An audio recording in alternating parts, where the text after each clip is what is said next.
good afternoon, ma'am. Again, you win this award in which category? International Business and Education Award this is, and I received Lifetime Achievement Award as an educationist, that too as a business and entrepreneurship.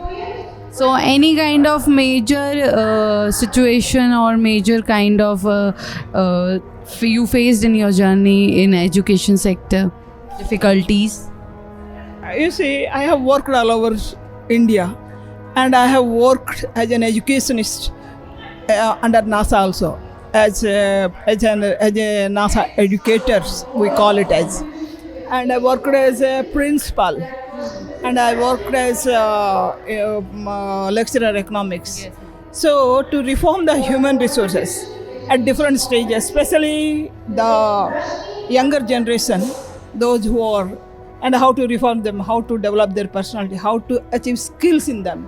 That I worked hard, and I, for decades together, it is an experience to reform the human resources, not only in India but also in abroad. By my messages and by my speeches, which I motivated them, and they become the excellent in every field, as IS officers, IPS officers, and different categories in computers also. And maximum I found they are the learner inspired by my motivational speeches. Who is your inspiration, ma'am? My inspiration is you mean the spiritual or in this field, you mean?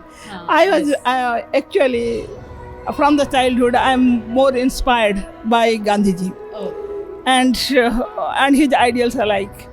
And I received Mother of the Nation award also. Yes,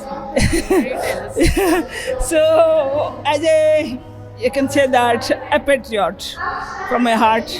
So I always think that when we reform the human resource only, India can achieve the dreams what India wanted. So, congratulations, ma'am. Thank you for coming. So whether it is a business, because in business field also I received number of awards.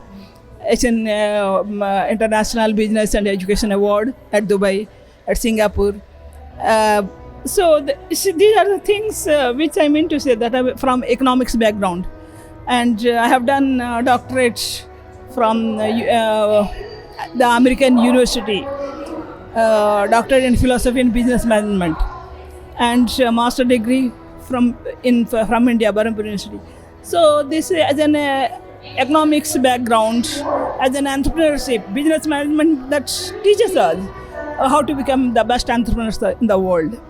So I create a platform to teach them how to become perfect, especially women empowerment. I deliver speeches, and Empress Club also I am the diamond member.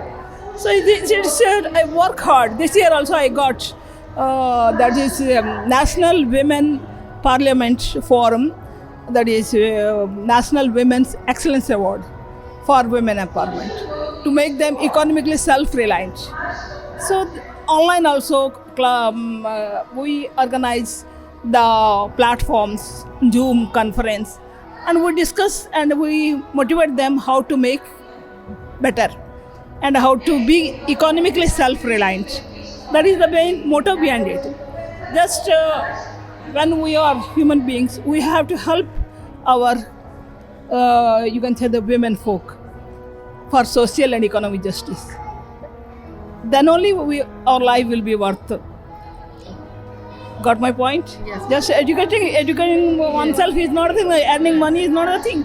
The thing is how you motivate people and how to bring in them confidence. When you bring one's confidence, you must be economically self-reliant. You must be the best student. So automatically the inspiration comes. It all depends on the motivator. Sometimes you are seen in life journey, some lecturers you like the most, some lecturers you don't like, because the inspiration is less. Yes. So when we are handling the human resource, we should inspire them, and their negative qualities should be removed. And we should make them their life positive by implanting them in their young minds that nothing is impossible if you are determined. Success will in your hands. So for that reason, I hope that everything depends on motivation. Yes. Because as an educationist, as a lecturer, as a principal, what I experienced is the speech of a lecturer, the actions and the inspirations, even they bring revolution in the country also. Thank you, ma'am. Thank you. Many congratulations.